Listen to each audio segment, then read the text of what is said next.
Democrats have settled on a final, desperate midterm strategy: call Republicans racist. Second verse, same as the first, proving the age-old maxim: when a left-winger calls you a racist, you know that you've won the argument. We will examine the final midterm arguments and the crucial difference between Republican and Democrat campaigns in 2018. There's one very big difference. Then the mailbag. I'm Michael Knowles, and this is The Michael Knowles Show.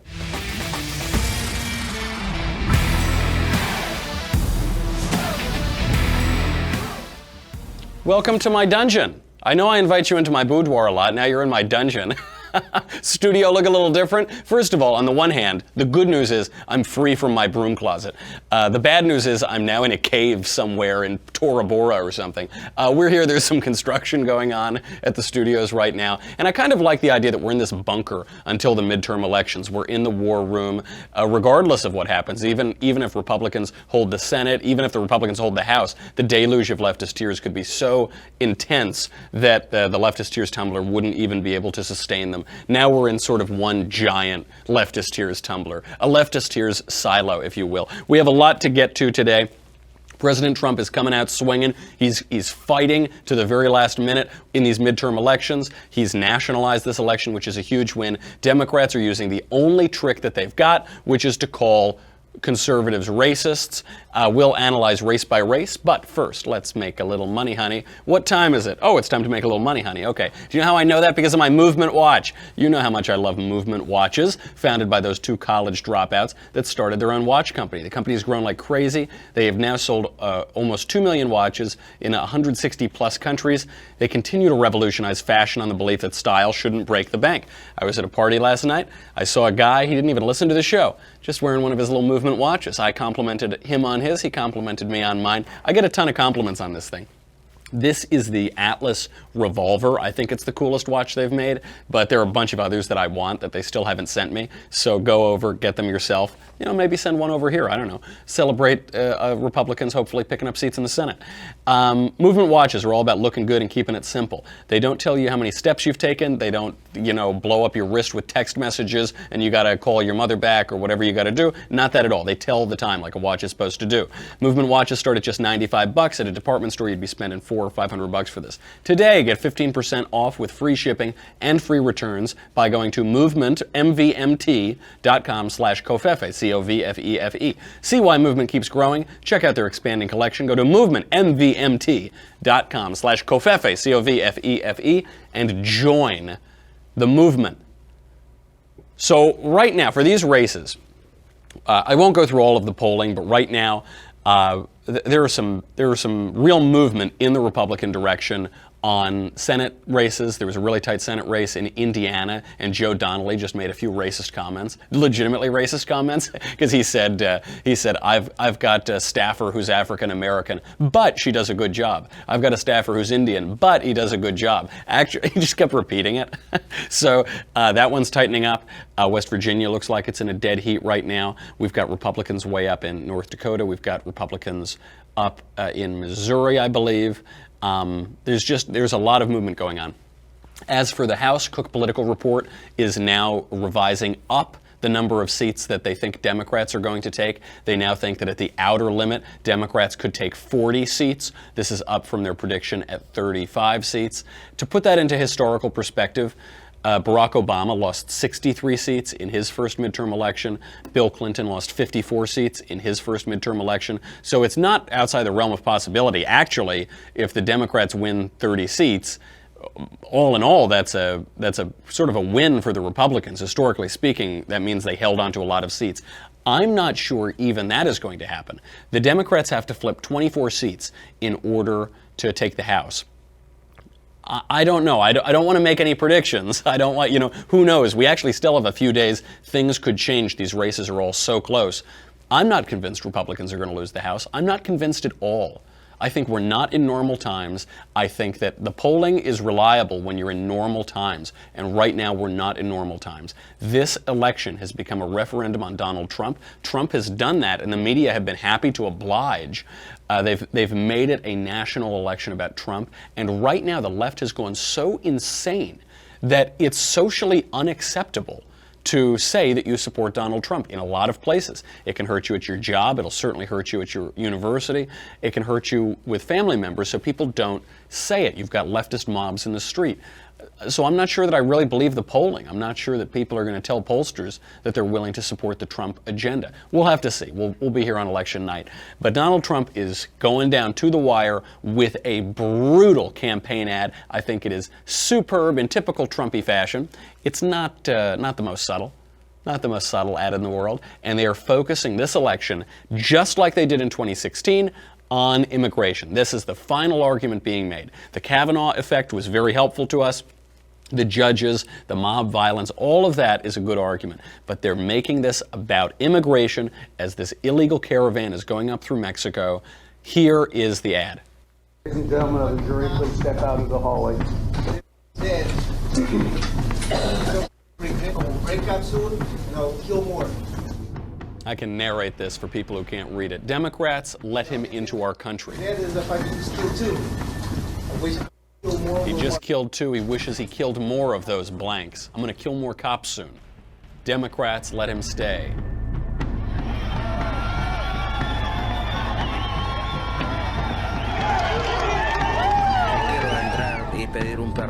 He says he wants to apply for pardon for the felony he committed. So you see this caravan moving up. He's saying, you're seeing criminals, you're seeing young men creating violence in this caravan. Says, who else would Democrats let in? There's this smiling illegal alien cop killer. President Donald J. Trump and Republicans are making America safe again. Brutal, devastating campaign ad, and absolutely right. How do you think the media are responding to this ad? I'll give you one guess, 2 syllables. What is it? It's racist. That's what they're saying. It's racist, which is sort of ironic because the claim that it is racist is itself racist. We'll get to that in a second. What they're really claiming, I mean, everybody is saying this. Shockingly racist ad. The most racist ad in 30, 50, 1,000 years. Okay.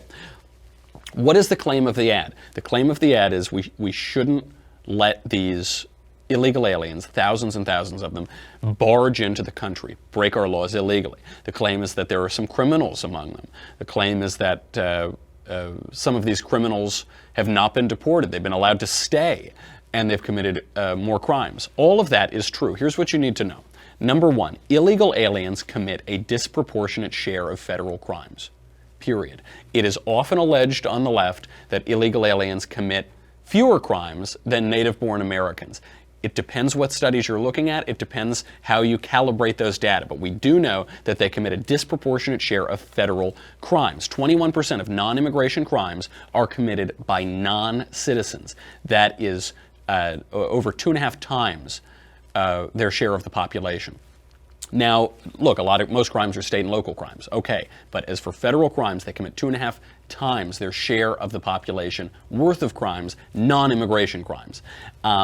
Now, there are some conflicting studies. There is a study out from the Cato Institute that shows lower rates of violent crime among illegal aliens. However, the Crime Prevention Research Center shows significantly higher rates of violent crime among illegal aliens. So you've got different studies. This is why conservatives tend not to rely on social scientific studies too much, because they can be manipulated. They're easily politicized.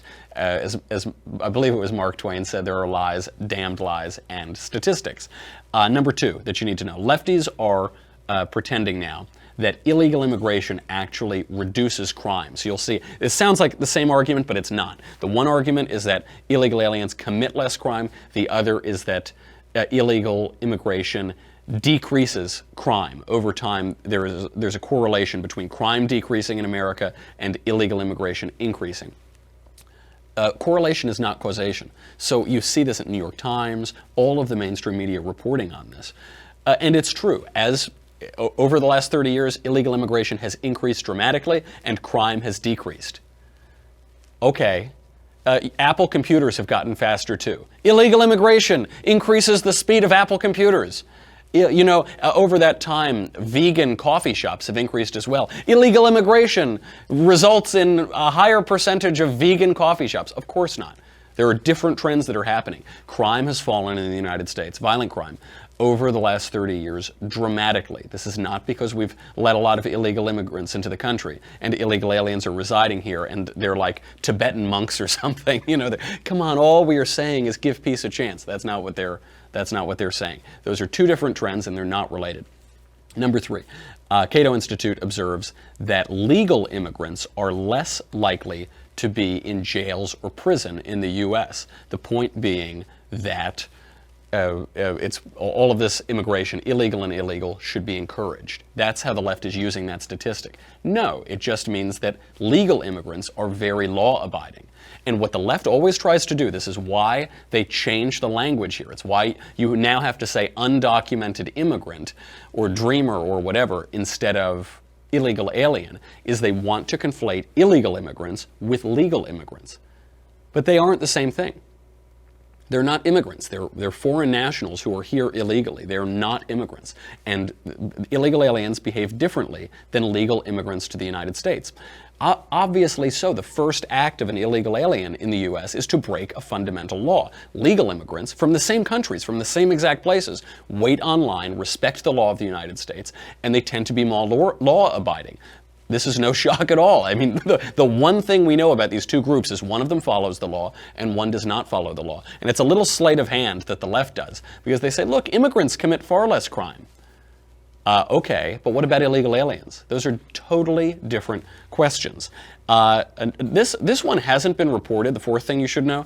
The Guatemalan president of Guatemala, has said publicly that he has caught ISIS caught ISIS operatives in his country, presumably to join the caravan and enter into the United States. Unless they just wanted to go for the really delicious Guatemalan food. I don't know what else they were doing down there, if not to attack the United States. He has said, Jimmy Morales, the president of Guatemala, that he has caught and deported nearly 100 Islamic terrorists in his country just within the last month.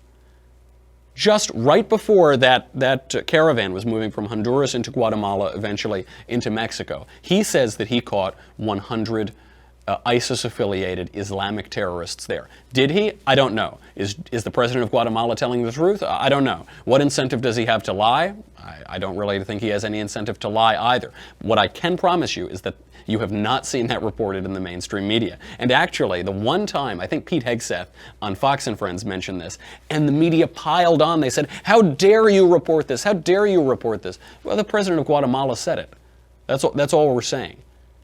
And why won't you cover what the president of Guatemala, who is there, who knows a lot more about this caravan than you do, Chris Cuomo or Don Lemon or Brian Stelter or anyone else on CNN, why aren't you reporting that? Because it contradicts the narrative that these are all peaceful, loving mothers and their cherubic children who just want a better life, who love America and want to come here and eat apple pie and go to baseball games.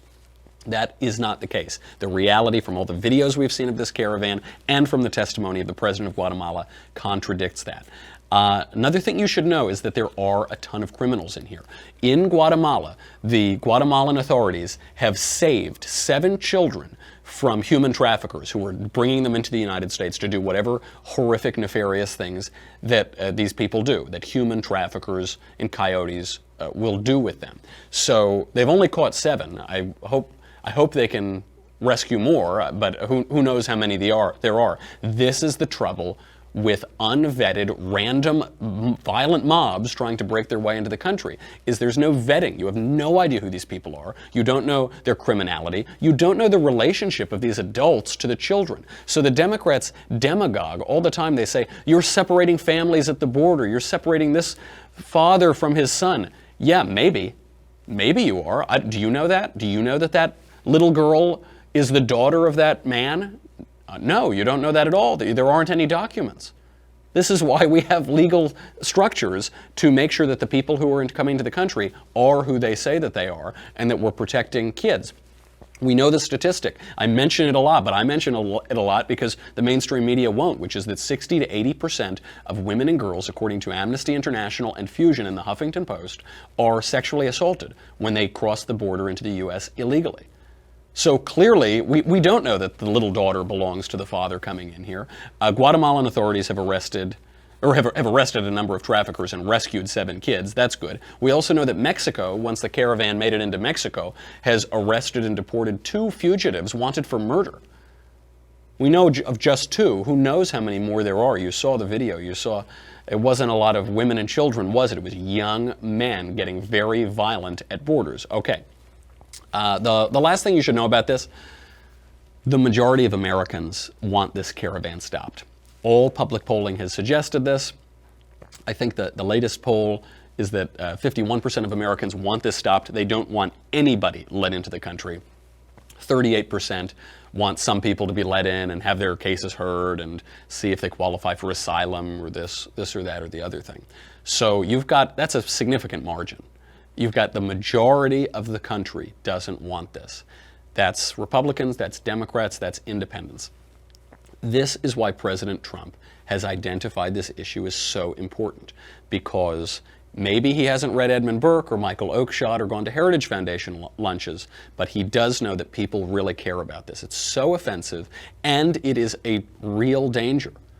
You know, I think when these girls, Katie Steinle was killed by an illegal alien, Molly Tibbetts, I think, was another one, killed by an illegal alien. Whenever President Trump would point that out, he'd be talking about how awful illegal immigration is, what a danger it is to the country. Then the left would say there's no danger at all. And then some American citizen, in those cases young girls, were killed by illegal aliens. And the left would say, oh, that's just convenient. That's just an anecdote. These girls aren't anecdotes. They're American citizens who are dead because of the horrific, reckless, anti-American, anti-lawful policies of Democrats. That's why. Okay, people make mistakes. Politicians make mistakes all the time. Politicians can support disastrous policies. Okay, but then stop. Stop supporting the policy. Turn around. Support a different policy. A lot more to get to on this question, but first, I've got to make a little money, honey. Then we can analyze all of the sad, desperate, empty arguments in the home stretch of these midterm elections. But first, speaking of safety and making neighborhoods safer, we got to thank Ring. Ring's mission is to make neighborhoods safer. Today, over 1 million people use the amazing Ring video doorbell to help protect their homes. Ring knows that home security begins at the front door, but it doesn't end there. So now they're extending that same level of security to the rest of your home with the Ring floodlight camera. You know, when you try to break into a home and then the floodlight comes on and then you scamper away into the woods, that is a floodlight. Ring has put a camera in there. What's great about them too, all my cool guy friends have Ring. All of them do. I've given Ring to some friends of mine because it's so good.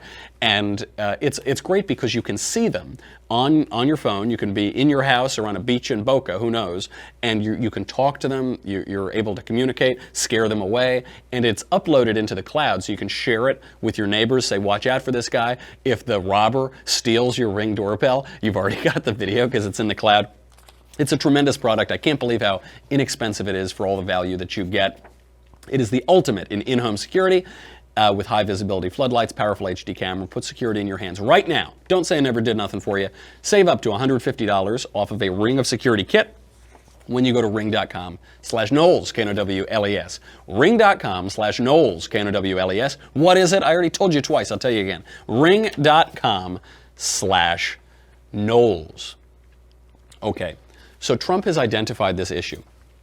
It's no coincidence that this is the issue that he's ending on. I mean, this is the final pitch. It's now Thursday. We've got Friday, Saturday, Sunday, Monday, Tuesday. 5 days left for the midterm elections. His final pitch is this, because he knows it works and it matters. It's a really important issue, and that's the reason it resonates with the American people. President Trump began his presidential campaign on this. He, in many ways, concluded his presidential campaign on this, and he's concluding the midterms on this as well. It's because it matters, and it shows a degree of political sophistication and discipline here. People like to pretend that Donald Trump isn't disciplined, that he's reckless, he's this emotional guy, he takes everything personally, he lashes out. Nonsense. Nonsense. That isn't what's happening. Trump is one of the most disciplined politicians I've ever seen. He stays extraordinarily on message. He's been on message now for 3 years. almost 3 years on this issue of illegal immigration. He doesn't really seem to take things personally. He performs, he puts on a show, he picks fights, he certainly defends in fights, but he doesn't seem to take things that personally. That's why he's the Teflon Don, right? That's why he's able, all of the horrific things that people say about him. Imagine all the horrific things. They say he's sexually attracted to his daughter. Remember that line of attack? They say he's a traitor to his country. He colluded with Russia. He's fat. He's ugly. He's a baby. The New York Times fantasizes about assassinating him. The New York Times publishes pictures of him kissing and getting intimate with Vladimir Putin. The list goes on and on and on.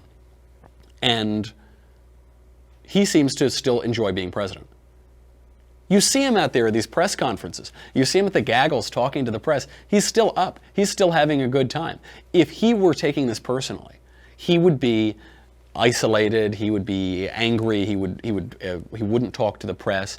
It's quite the opposite, because he seems confident that he's going to win. And that confidence, that exuberance, really, I think, has spread out among conservatives. I've been all over the country in the last week talking to different colleges, talking to different people. The conservatives I've spoken to seem pretty confident, and the lefties seem angrier than ever. Nowhere is this clearer than on the mainstream media and on CNN. Here is a CNN analyst, April Ryan, speaking on Don Lemon's program. And what do you think? They're making their final arguments too. Trump is making his arguments for the midterms. They're making theirs. What do you think? The final case. Vote for Democrats because. What's the argument they're making? Trump's a racist. Take it away. And, you know, it begs the question. He talks about the press being the enemy of the people. It begs the question, is he the enemy of the people by stirring up this hate, by causing people to actually act on hatred or discrimination against those, to even go as far as killing people? Oh, he's stirring up hatred and making people kill people. First, just a note on word usage. She says it begs the question, it begs the question. That's not what begs the question means. Just a little digression. To beg the question, it means to assume the conclusion that you're trying to prove. That's begging the question. Begging the question is not to ask a question. So there's a little credibility issue here. The minute she said that, I thought, this woman probably doesn't know what she's talking about. And I was correct. She's saying that Donald Trump is stirring up hatred, making people want to kill people, making people kill people. The obvious association she's trying to make is with this guy who slaughtered 11 people at the synagogue in Pittsburgh. That this is the big story in the headline. She's trying to say that he's whipping people up into a frenzy to kill people. Unfortunately for her, even the left is admitting that any connection between Trump and the Pittsburgh guy is false, that a connection between Trump and anti-Semitism is false. They've admitted that. The New York Times admitted, they said, quote, there have been 4 times as many crimes motivated by bias against Jews, 142 in all, as there have against blacks. Hate crimes against Jews have outnumbered hate crimes targeted at transgender people by a factor of 20. They go on, quote, during the past 22 months, not one person caught or identified as the aggressor in an anti-Semitic hate crime has been associated with a far right-wing group, according to Mark Molinaro, commanding officer of the police department's hate crimes task force. Not one. Not one. So they can't make that connection at all. As for what other crimes have there been? Well, we saw a Bernie bro shoot up and almost kill Steve Scalise, shoot up the congressional baseball game because he didn't like Republicans' opinions on health care. And you saw this wacko ex-stripper guy living in a van in Florida send pipe bombs, none of which went off, none of which hurt anybody, because he's a lunatic and incompetent. Okay, I'm willing to grant you the extreme fringes of both sides. There are wackos on the fringe on the right, there are wackos on the fringe on the left. But the mainstream, we're talking about the mainstream here.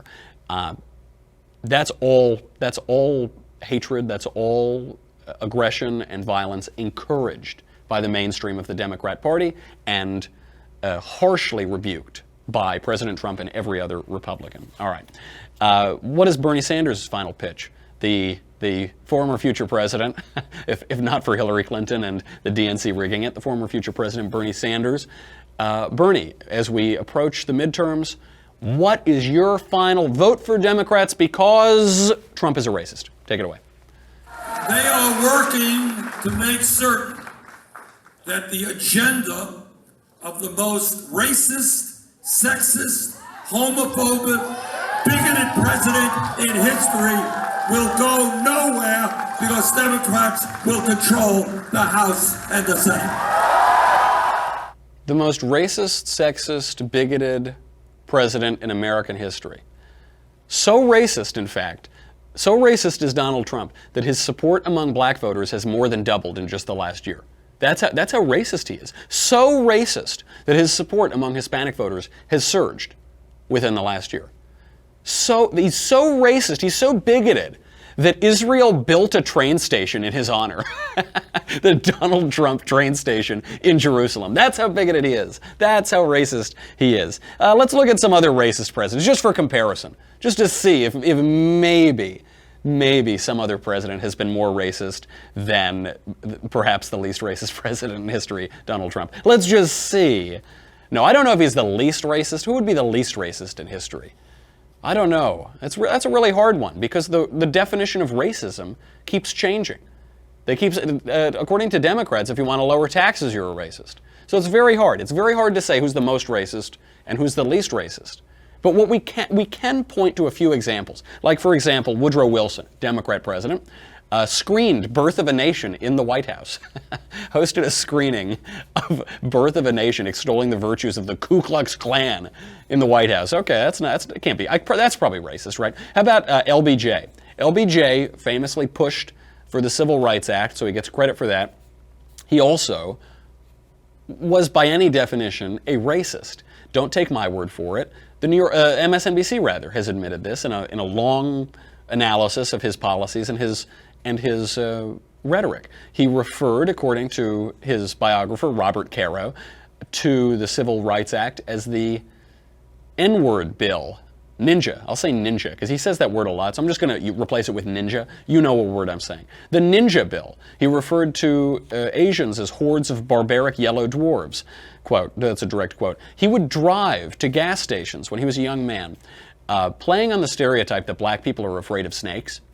Apparently they're afraid of snakes. Everybody, I think, is afraid of snakes, but I guess there's a stereotype that black people are in particular. He would drive to gas stations with a snake in his trunk, and he would get the black gas station attendant to open up the trunk and be scared of the snake. According to his biographer Robert Dallek, he appointed Thurgood Marshall to the court, a very famous black guy, as opposed to a less famous black guy, because he said, quote, "When I appoint a ninja to the bench, I want everybody to know he's a ninja." That's according to LBJ's biographer Robert Dallek.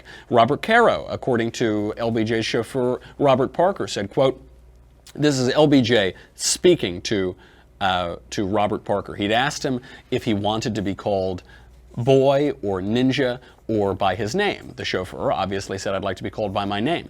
LBJ, according to the chauffeur, according to lauded biographer Robert Caro, said, quote, "As long as you're black and you're going to be black till the day you die, no one's going to call you by your GD name.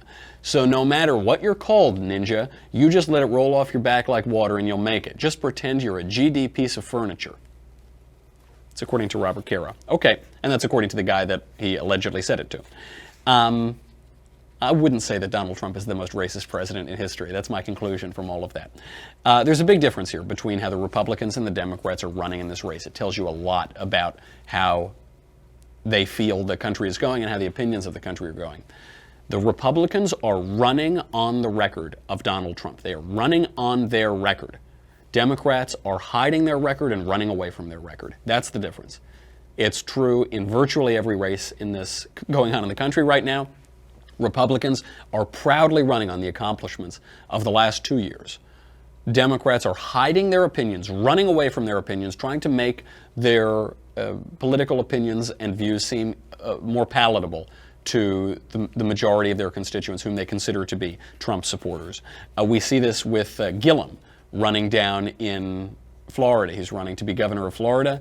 Here's a video, James O'Keefe doing God's work from Project Veritas, catching the campaign workers admitting just this. Here they are.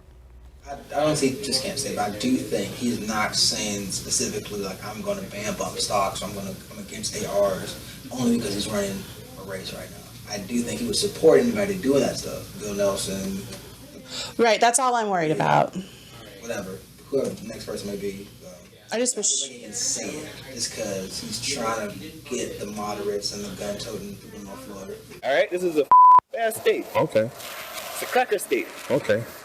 Okay? Ask anybody outside of here. You go Port St. Lucie, Orlando. Man, them crackers ain't gonna let us do that. No, you crazy? So, what is he doing? He's campaigning. He's politicking.